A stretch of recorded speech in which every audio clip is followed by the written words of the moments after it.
નમસ્કાર દર્શક મિત્રો, દેશ અને દુનિયાના તાજા સમાચાર તેમજ ઉપયોગી માહિતીના ફરી એક નવા વિડીયોમાં આપ સર્વે દર્શક મિત્રોનું ગુજ્જુ પોકેટ યુટ્યુબ ચેનલ પર હાર્દિક સ્વાગત છે। આજના સૌથી પહેલા મહત્વના સમાચારમાં સાયબર ઇન્સ્યોરન્સથી મળશે સુરક્ષા, આ વિશે વિગતથી વાત કરીએ તો હાલ દેશમાં ડિજિટલ યુગની શરૂઆત થઈ ચૂકી છે। હાલ દેશમાં સાયબર ઇન્સ્યોરન્સ લોન્ચ કરાયું છે। સાયબર ફ્રોડથી બચવા માટે સાયબર ઇન્સ્યોરન્સ તમને સુરક્ષા આપે છે। સાયબર સુરક્ષામાં તમે યુપીઆઈ દ્વારા સાયબર ફ્રોડ, ક્યુઆર કોડ દ્વારા છેતરપિંડી, ફિશિંગ, ઈમેલ, નાણાકીય છેતરપિંડી સહિત ફ્રોડથી બચી શકો છો। ઉલ્લેખનીય છે કે ઘણી કંપનીઓ સાયબર વીમા પોલિસી ઓફર કરી રહી છે। ત્યાર પછીના વધુ એક મહત્વના સમાચારમાં ગુજરાતના બે વિદ્યાર્થી જશે જાપાન, આ વિશે વિગતથી વાત કરીએ તો ગુજરાતના બે બાળકોને ઇન્સ્પાયર એવોર્ડ અંતર્ગત પસંદગી થઈ છે। વલસાડ તેમજ મહેસાણાના વિદ્યાર્થી જાપાન ખાતે દેશનું પ્રતિનિધિત્વ કરશે। સકુરા સાયન્સ એક્સચેન્જ પ્રોગ્રામમાં તેઓ ભાગ લેવા જશે। પ્રતિભાશાળી વિદ્યાર્થીઓને વિજ્ઞાન તરફ આકર્ષવા આ એવોર્ડ શરૂ કરાયો છે।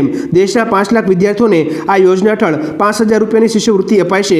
તેમની શોધ અને સંશોધનના આધારે વૈશ્વિક લેવલના કાર્યક્રમમાં તેમને મોકલવામાં આવે છે।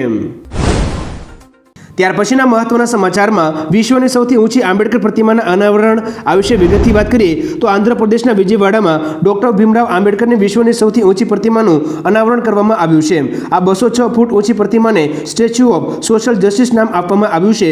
તેના બનાવવામાં 400 ટન સ્ટીલનો ઉપયોગ થયો છે। આંબેડકરની બીજી સૌથી ઊંચી પ્રતિમા હૈદરાબાદમાં આવેલી છે, જે 175 ફૂટ ઊંચી છે। વિશ્વની સૌથી ઊંચી પ્રતિમા સરદાર વલ્લભભાઈ પટેલની છે, જેની ઊંચાઈ 790 ફૂટ છે અને તે કેવડિયામાં આવેલી છે। ત્યારબાદના મહત્વના સમાચારમાં પ્રાણ પ્રતિષ્ઠામાં યોગીને પતાવી દેશું, આ વિશે વિગતથી વાત કરીએ તો ખાલિસ્તાની આતંકવાદી અને શીખ ફોર જસ્ટિસ એટલે કે એસએફજેના વડા ગુરપતવંતસિંહ પન્નુએ ઉત્તર પ્રદેશના મુખ્યમંત્રી યોગી આદિત્યનાથને મારી નાખવાની ધમકી આપી છે।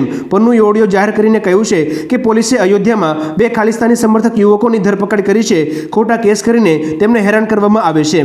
22મી જાન્યુઆરીએ અયોધ્યામાં આયોજિત રામલલા પ્રાણ પ્રતિષ્ઠા સમારોહમાં મુખ્યમંત્રી યોગીને એસએફજેથી કોઈ બચાવી શકશે નહીં।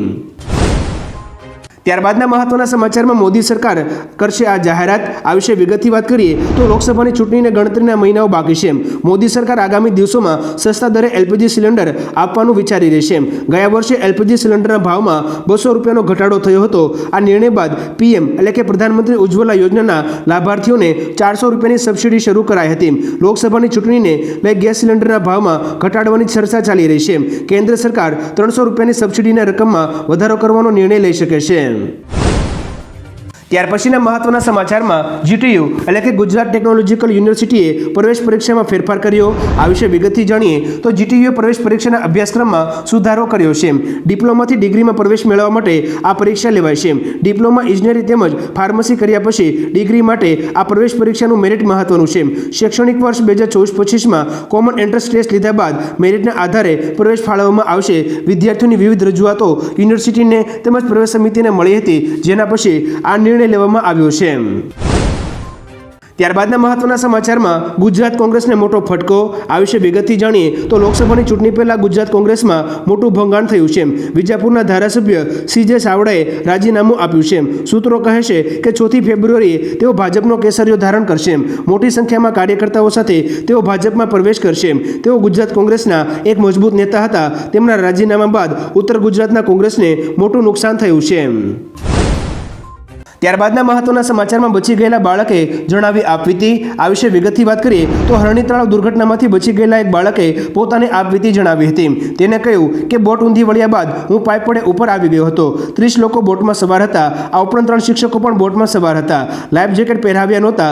9 ટીમ ઘટનાની તપાસ કરશે। વડોદરા કલેક્ટરે 10 દિવસમાં રિપોર્ટ રાજ્ય સરકારને સોંપશે। 18 લોકો સામે પોલીસે એફઆઈઆર નોંધીને આગળની કાર્યવાહી શરૂ કરી દીધી છે। સરકારે કડક પગલાંના આદેશ પણ આપ્યા છે। બચી ગયેલા બાળકે આપવીતી જણાવી તેનો વિડીયો તમે સ્ક્રીન ઉપર જોઈ શકો છો। પછી શું થયેલું? फिर है ना कुछ जन है ना नीचे चले गए ने मैं एकला था ने कुछ जन ऊपर आके बोट पकड़ ली ने हम ऊपर बोट के ऊपर गए ने पाइप आई ने हम पाइप पकड़ के ऊपर आ गए। कितने बच्चे बिठाए थे अंदर?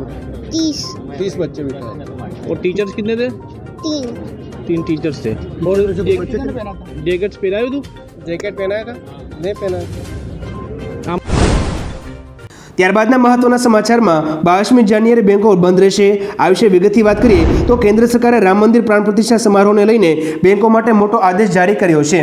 જે મુજબ 22મી જાન્યુઆરીએ તમામ જાહેર ક્ષેત્રની બેંકો, જાહેર ક્ષેત્રની વીમા કંપનીઓ, જાહેર ક્ષેત્રની નાણાકીય સંસ્થાઓ અને પ્રાદેશિક ગ્રામીણ બેંકો બપોરે 2:30 વાગ્યા સુધી બંધ રહેશે. આ પહેલા 22મી જાન્યુઆરીએ કેન્દ્ર સરકારે દેશભરની તમામ સરકારી કચેરીઓ બપોરે 2:30 વાગ્યા સુધી બંધ રાખવાનો આદેશ જારી કર્યો હતો. ત્યારબાદના મહત્વના સમાચારમાં વડોદરા દુર્ઘટનામાં 18 લોકો સામે ગુનો દાખલ. આ વિશે વિગતથી વાત કરીએ તો વડોદરાના હરણી તળાવ દુર્ઘટના મામલે પોલીસે કુલ 18 લોકો સામે ગુનો નોંધ્યો છે. મેસેજ કોટિયા પ્રોજેક્ટના સંચાલકો વિરુદ્ધ બેદરકારી તથા નિષ્કાળજીનો ગુનો હરણી પોલીસ મથકે દાખલ થયો છે. આરોપીઓ સામે આઈપીસીની કલમ 304, 308, 337, 338 અને 114 મુજબ ગુનો દાખલ થયો છે. આ ઉપરાંત રાજ્ય સરકારે કડક તપાસના આદેશ આપતા પોલીસ સક્રિય બની છે. નમસ્કાર. શિયાળાની કડકડતી ઠંડીમાં રોજ ભૂંડના ત્રાસથી બચવા માટે લગાવો ઉચ્ચ ગુણવત્તાવાળું અને ગુજરાતના દરેક ખેડૂતોનો વિશ્વાસ જીતનારું સ્વાતિ સોલાર ઝટકા મશીન.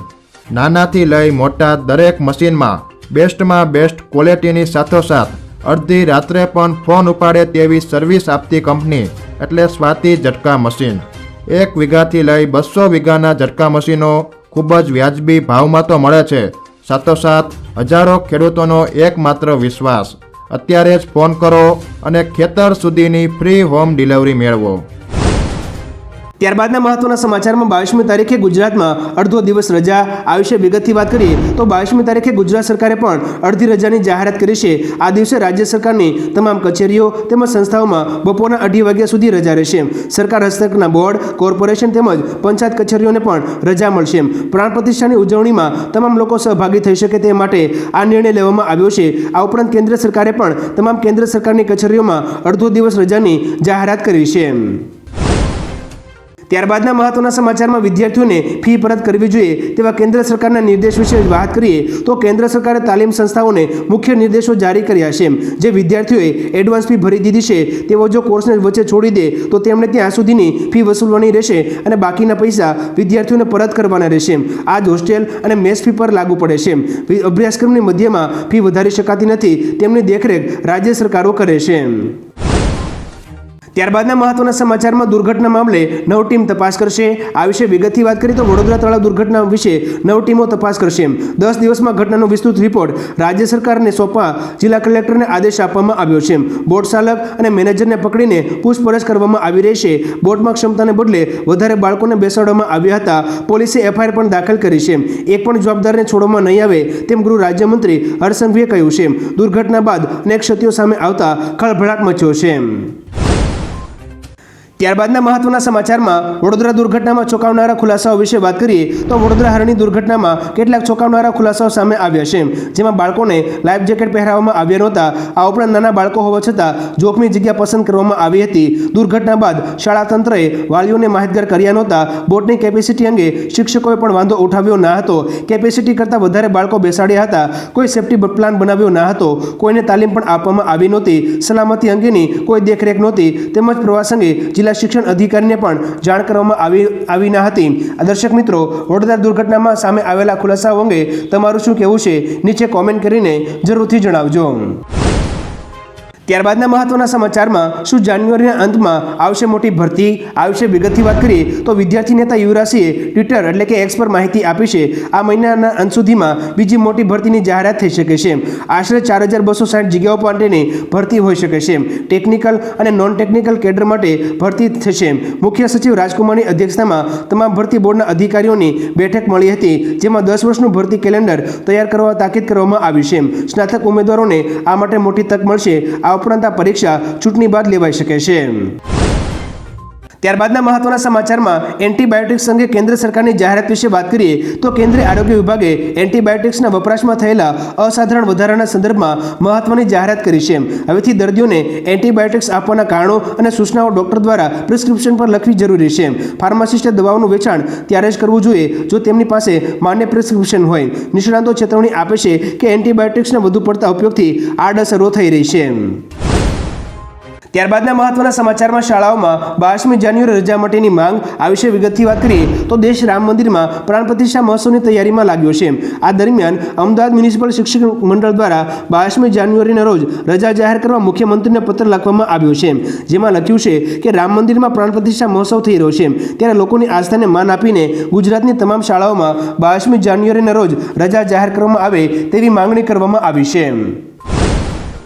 ત્યાર પછીના મહત્વના સમાચારમાં રામ મંદિરની પ્રાણ પ્રતિષ્ઠા પહેલા ભારત પાકિસ્તાન બોર્ડર પર હાઈ એલર્ટ. આ વિશે વિગતથી વાત કરીએ તો રામ મંદિરની પ્રાણ પ્રતિષ્ઠા અને ગણતંત્ર દિવસ પર સુરક્ષાને ધ્યાનમાં રાખીને ભારત પાકિસ્તાન બોર્ડર પર હાઈ એલર્ટ જાહેર કરવામાં આવ્યું છે. ભારત પાકિસ્તાન સરહદે બીએસએફનું ઓપરેશન સરહદ હવા શુક્રવારથી શરૂ થઈ ગયું છે અને 27મી જાન્યુઆરી સુધી ચાલશે.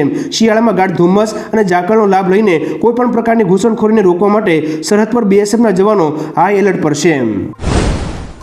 ત્યારબાદના મહત્વના સમાચારમાં શિક્ષણ મંત્રાલયનો આદેશ 16 વર્ષથી નીચેના બાળકોનું કોચિંગ બંધ.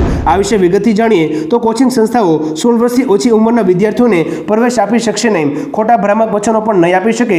ગ્રેજ્યુએશન કરતાં ઓછી લાયકાત ધરાવતા શિક્ષકોની નિમણૂક નહીં કરી શકાય. આદેશોનું પાલન ન કરવા પર 1 લાખ રૂપિયાનો દંડ થશે. સેન્ટરો અને અનુભવી શિક્ષકોના દબાણ અને ખોટી પ્રતિબદ્ધતાઓને કારણે વિદ્યાર્થીઓ આત્મહત્યાઓ કરે છે. તેથી શિક્ષણ મંત્રાલયે આ માર્ગદર્શિકા જારી કરી છે. ત્યારબાદના મહત્વના સમાચારમાં 182 વિદ્યાર્થીનીઓ ચલાવશે ગુજરાત વિધાનસભા. આ વિશે વિગતથી વાત કરીએ તો 24મી જાન્યુઆરી બાલિકા દિવસ છે. આ દિવસ માટે મોક વિધાનસભા યોજાશે. આ દરમિયાન 182 વિદ્યાર્થીનીઓ તેજસ્વી બાલિકા વિધાનસભા તરીકે ગુજરાત વિધાનસભા ચલાવશે. વિપક્ષ, સ્પીકર, મુખ્યમંત્રી, મંત્રી વિદ્યાર્થીનીઓ બનશે. મહિલા નેતૃત્વ વધે તે હેતુથી આ કાર્યક્રમ થશે. 23મી જાન્યુઆરી પ્રેક્ટિસ થશે અને ત્યાર પછી 24મી જાન્યુઆરી પ્રથમ સત્ર યોજાશે જેમાં મુખ્યમંત્રી અને વિધાનસભા અધ્યક્ષ ઉદ્ઘાટન સત્રમાં હાજર રહેશે. ત્યાર પછીના મહત્વના સમાચારમાં તૈયારી કરતા ઉમેદવારો 2 દિવસ અહીં ફોર્મ નહીં ભરી શકે. આ વિશે વધુ વિગતથી વાત કરીએ તો ગુજરાત ગૌણ સેવા પસંદગી મંડળ ગાંધીનગર દ્વારા નોટિસ જારી કરવામાં આવી છે. જે અનુસાર વર્ગ 3ની સંયુક્ત સ્પર્ધાત્મક પરીક્ષા સીધી ભરતીથી ભરવા માટેની પ્રક્રિયામાં પસંદગી યાદી તૈયાર કરવા માટે ઉમેદવારો પાસેથી ઓજસ વેબસાઇટ પર 31મી જાન્યુઆરી સુધીમાં ઓનલાઈન અરજીપત્રકો મંગાવવામાં આવ્યા છે. જેમાં 22મી અને 23મી જાન્યુઆરી ઓજસ વેબસાઇટ મેન્ટેનન્સ કામના કારણે બંધ રહેશે અને જેના કારણે 2 દિવસ ઓનલાઈન અરજી નહીં થઈ શકે. ત્યારબાદના મહત્વના સમાચારમાં હરણી તળાવની દુર્ઘટનાને લઈ મુખ્યમંત્રી ભૂપેન્દ્ર પટેલની મોટી જાહેરાત પર નજર કરીએ તો મુખ્યમંત્રી ભૂપેન્દ્ર પટેલે ટ્વિટર પર જણાવ્યું છે કે હરણી તળાવની દુર્ઘટનામાં તંત્ર દ્વારા રાહત બચાવ અને સારવારની કામગીરી ચાલુ છે. સરકાર આ દુર્ઘટનામાં જાન ગુમાવનાર પ્રત્યેક મૃતકના પરિવારજનને 4 લાખ રૂપિયા અને ઇજાગ્રસ્તોને 50,000 રૂપિયાની સહાય કરશે. તેમણે કહ્યું કે વધુને વધુ જીવ બચાવી શકાય તેવી આપણી સૌની લાગણી અને પ્રાર્થના છે. ત્યારબાદના મહત્વના સમાચારમાં ભારતીય વિદ્યાર્થીઓમાં કેનેડાનો ઘટતો ક્રેઝ. આ વિશે વિગતથી વાત કરીએ તો ભારત અને કેનેડાના સંબંધોમાં સ્થિતિ બગડતા ભારતીય વિદ્યાર્થીઓમાં કેનેડાનો ક્રેઝ ઘટ્યો છે. ખાલિસ્તાની આતંકી નિઝરની હત્યા બાદ જસ્ટિન ટ્રુડોના નિવેદનના કારણે ભારતે કેનેડા પ્રત્યે કડક વલણ અપનાવ્યું છે. જેને પગલે ઓક્ટોબર-ડિસેમ્બર 2023ના ક્વાર્ટરમાં કેનેડામાં ભણવા જવા ઈચ્છતા વિદ્યાર્થીઓની સંખ્યા ઘટીને 14,910 થઈ છે જે 2022માં 1.1 લાખ હતી. વર્ષ 2023માં કેનેડા જનારા વિદ્યાર્થીઓની સંખ્યામાં 86% ઘટાડો નોંધાયો છે. ત્યારબાદના મહત્વના સમાચારમાં ગૂગલ પે વપરાશકર્તાઓ માટે સારા સમાચાર. આ વિશે વધુ વિગતથી જાણીએ તો ગૂગલ ઇન્ડિયાએ digital services international payments limited સાથે એક MOU કરાર કર્યો છે. આથી વિદેશમાં મુસાફરી કરતી વખતે ગૂગલ પે સેવાઓનો ઉપયોગ સરળતાથી કરી શકાય છે. ગૂગલ પે અનુસાર તેના માટે રોકડ રાખવાની જરૂર રહેશે નહીં પરંતુ આંતરરાષ્ટ્રીય પેમેન્ટ ગેટવેની જરૂરિયાતને દૂર કરશે. આ ઉપરાંત કંપનીએ જાહેરાત કરી છે કે ગૂગલ પે દ્વારા વિદેશી નાણાં ટ્રાન્સફર કરવાનું વધુ સરળ બનશે. ત્યારબાદના મહત્વના સમાચારમાં AMC સંચાલિત શાળાઓમાં UPSC અને GPSCની તૈયારી વિશે વાત કરીએ તો અમદાવાદ મ્યુનિસિપલ કોર્પોરેશન હસ્તક આવતી શાળાઓમાં વિદ્યાર્થીઓને UPSC અને GPSCની તૈયારી કરવામાં આવશે. AMCના નાણાકીય વર્ષ 2024-25નું 1,094 કરોડનું અંદાજપત્ર નગર પ્રાથમિક શિક્ષણ સમિતિના શાસન અધિકારી લગધીર દેસાઈ દ્વારા રજૂ કરવામાં આવ્યું હતું. જેમાં બાળકોના વિકાસ માટે આ મહત્વનો નિર્ણય લેવામાં આવ્યો છે. શું રાજ્યની દરેક શાળાઓમાં આવો નિર્ણય લેવો જોઈએ કે નહીં? તમારું શું કહેવું છે? નીચે કોમેન્ટ કરીને જરૂરથી જણાવજો. ત્યારબાદના મહત્વના સમાચારમાં 31મી તારીખ કેવાયસી માટેની છેલ્લી તારીખ આ વિશે વિગતથી વાત કરીએ તો 31મી જાન્યુઆરી પહેલાં તમારું ફાસ્ટેગ કેવાયસી કરાવી નાખજો. તે પછી 1લી ફેબ્રુઆરીથી કેવાયસી વગરના ફાસ્ટેગ બંધ થઈ જશે. નહાય એટલે કે નેશનલ હાઈવેઝ ઓથોરિટી ઓફ ઇન્ડિયાએ લોકોને આરબીઆઈના નિયમો મુજબ કેવાયસી કરવા જણાવ્યું છે. ઘણા વાહનો માટે એક જ ફાસ્ટેગનો એટલે કે એક વાહન માટે એકથી વધુ ફાસ્ટેગ વપરાતા હોવાની ફરિયાદ મળી હતી. કેવાયસી પાસપોર્ટ, ડ્રાઇવિંગ લાયસન્સ, મતદાર આઈડી એટલે કે ચૂંટણી કાર્ડ, પાન કાર્ડ, આધાર કાર્ડ રજૂ કરીને કરી શકાય છે. આ ઉપરાંત વાહન નોંધણીનું પ્રમાણપત્ર પણ રજૂ કરવું જરૂરી છે. તમે કેવાયસી માટે અહીં સ્ક્રીન ઉપર આપેલી વેબસાઇટ ઉપર જઈને કેવાયસી કરી શકો છો. ત્યારબાદના મહત્વના સમાચારમાં આયુષ્યમાન ભારત કાર્ડની મર્યાદા વધીને 10 લાખ રૂપિયા થશે. આ વિશે વિગતથી જાણીએ તો કેન્દ્ર સરકાર ચૂંટણી પહેલા આયુષ્યમાન ભારત સ્વાસ્થ્ય વીમા યોજના હેઠળ વીમા કવચ 5 લાખ રૂપિયાથી વધારીને 10 લાખ રૂપિયા કરવાની તૈયારી કરી રહી છે. આયુષ્યમાન ભારત સ્વાસ્થ્ય વીમા યોજના હેઠળ વીમા કવચને 10 લાખ રૂપિયા કરવાની દરખાસ્તને કેન્દ્ર સરકાર આખરી ઓપ આપશે, જેથી કેન્સર અને ટ્રાન્સપ્લાન્ટ જેવી ગંભીર બીમારીઓને આવરી લેવાય. આ અંગેની જાહેરાત 1લી ફેબ્રુઆરીના રોજ વર્ષગાળાના બજેટમાં કરવામાં આવે તેવી શક્યતા છે. ત્યારબાદના મહત્વના સમાચારમાં આધાર કાર્ડને લઈને ઈપીએફઓનો મોટો નિર્ણય. આ વિશે વિગતથી વાત કરીએ તો ઈપીએફઓએ આધાર કાર્ડને માન્ય દસ્તાવેજમાંથી બહાર કર્યું છે. આધાર કાર્ડમાં દર્શાવેલ જન્મ તારીખને હવે માન્ય નહીં ગણે. ઈપીએફઓમાં જન્મ તારીખને અપડેટ કરવા અથવા સુધારવા માટે આધાર કાર્ડનો ઉપયોગ નહીં ચાલે. કર્મચારી ભવિષ્ય નિધિ સંગઠને એક પરિપત્ર બહાર પાડીને આ માહિતી આપી છે. જન્મ પ્રમાણપત્ર, સરકારી શાળામાં મેળવેલ માર્કશીટ, શાળા છોડ્યાનું પ્રમાણપત્ર અથવા શાળા ફેરબદલીનું પ્રમાણપત્ર દ્વારા જન્મ તારીખમાં સુધારા વધારા કરી શકાય. ત્યારબાદના મહત્વના સમાચારમાં આધાર કાર્ડના નિયમોમાં ફેરફાર કરાયો. આ વિશે વિગતથી વાત કરીએ તો યુઆઈડીઆઈ એટલે કે યુનિક આઈડેન્ટિફિકેશન ઓથોરિટી ઓફ ઇન્ડિયાએ આધારની નોંધણી અને કાર્ડને અપડેટ કરવા માટે નવા ફોર્મ જારી કર્યા છે. જો કોઈ વ્યક્તિ તેનું આધાર કાર્ડ અપડેટ કરવા અથવા નવું કાર્ડ બનાવવા જશે તો તેણે હવે નવું ફોર્મ ભરવું પડશે. એનઆરઆઈ માટે પણ અલગ ફોર્મ જારી કરાયું છે. હવે આધાર કાર્ડમાં નામ, સરનામું અપડેટ કરવું હોય તો પહેલાં કરતાં વધુ સરળ થશે. અરજદાર જાતે ઓનલાઈન પણ ઘણી વિગતો બદલાવી શકશે અથવા સેન્ટર પર જઈને પણ ફેરફાર કરાવી શકશે.